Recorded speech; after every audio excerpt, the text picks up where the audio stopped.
At your pre-op visit, we'll review with you the medications which you take on a routine basis. Usually, we'll have patients continue to take their blood pressure medication and their cardiac medications with a sip of water the morning of surgery. However, this varies from individual to individual and is reviewed on an individual basis. In general, we ask patients to stop taking all aspirin or aspirin-containing compounds for 2 weeks before and 2 weeks after surgery. We also ask that they stop taking medications that start with the letter G, for example, garlic, ginseng, and ginkgo, as these medications can have an effect on platelet clotting.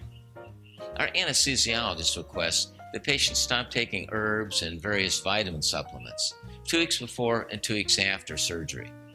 This is because herbs such as St. John's wort and others can actually interact adversely with the anesthetics, so they desire that these substances be out of your system prior to surgery. At your preoperative visit, we'll provide you with the list and review with you the over-the-counter medications that we recommend, as well as the prescriptions which you'll need to fill prior to your surgery. It's important that the person caring for you after surgery be knowledgeable regarding the medications which you need to take and how and when you need to take them. Hopefully, this short video, along with your written materials, will help in this regard. We usually prescribe Percocet for postoperative discomfort. Percocet is a synthetic narcotic, oxycodone combined with acetaminophen, Tylenol. It can take 1 to 2 tablets every 4 to 6 hours as needed for pain. It's extremely important you do not take this medication on an empty stomach, as it will make you nauseated. It may also make you sleepy. If one tablet's too strong, you can break it in half and simply take half a tablet at a time. We usually recommend that patients take the medication for the first several days and then begin tapering off. We'll have them use extra-strength Tylenol for the discomfort. If this doesn't eliminate the discomfort, then we have them take the Percocet tablet. Again, it's important for patients to avoid taking aspirin or aspirin-containing compounds for the first 2 weeks after surgery, and that includes pain medications called non-steroidal anti-inflammatory drugs, or NSAIDs, such as ibuprofen and Motrin. If patients are allergic to Percocet, we may prescribe Vicodin, which is hydrocodone plus acetaminophen, or Tylenol number 4, which is actually acetaminophen and codeine.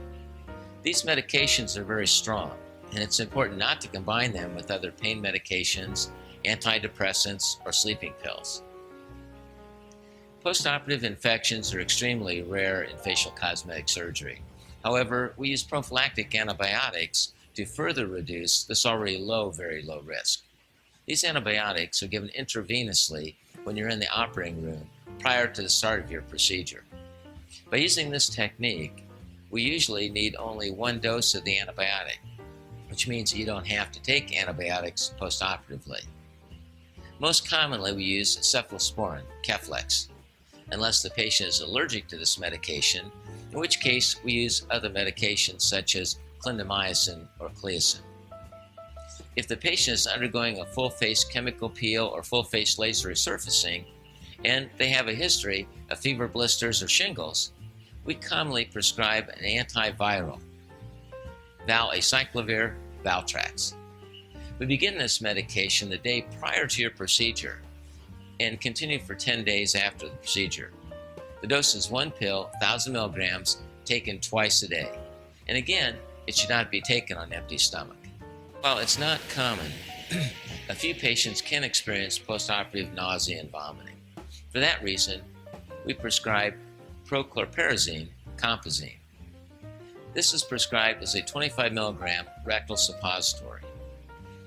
Now that's because if a patient is nauseated and vomiting, the medication may not be as effective when taken orally. The suppository is a wax-like pellet that's covered with a foil covering. The foil covering is removed and the suppository is gently placed into the rectum. Suppositories are not pleasant to use, but if a patient is experiencing vomiting, the tiny blood vessels located inside the rectum quickly absorb the medication and rapidly disperse it into our system. After approximately 20 minutes, most patients will find their nausea and vomiting have subsided they're able to begin taking liquids. We frequently use a scopolamine transdermal patch, which is applied to the neck or shoulder at the time of surgery. This is commonly used for patients who get seasick and have motion problems. The patch stays in place for 3 to 5 days, and the medication is gradually absorbed through the skin. If this is your particular case, we'll apply this at surgery. This will not be one of the prescriptions which you need to have filled prior to surgery. If the patch does come loose, you can simply re-stick it on the skin. However, you want to be sure that you wash your hands thoroughly after handling the patch, as this medication is the same medication which the eye doctor uses to dilate your eyes. And if it accidentally gets into your eyes, it can cause your vision to be blurry for several days. So be sure to wash off any medication if you're handling the scopolamine patch. At your 1-week post-surgery visit, we'll provide you with a prescription for a topical steroid cream, Westcort 0.2% cream. This will be applied to the skin incisions or over any chemical peeled or laser surfaced areas at bedtime and continue for 3 weeks. This medication helps to reduce redness and helps to reduce any irritation of the skin and the incision lines. However, it's important to only use it for 3 weeks unless we advise you otherwise. By using it longer, it can actually slow down the healing process. In some patients, after 1 week, we'll prescribe diazepam or Valium, 2 or 5 milligram tablets. Valium is an excellent muscle relaxant, and it can also help to decrease anxiety. It's commonly taken at bedtime and important not to take within 4 hours of any other pain medication.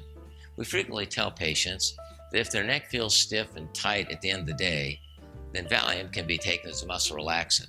However, if they're having pain, we recommend taking the pain medication and not the Valium.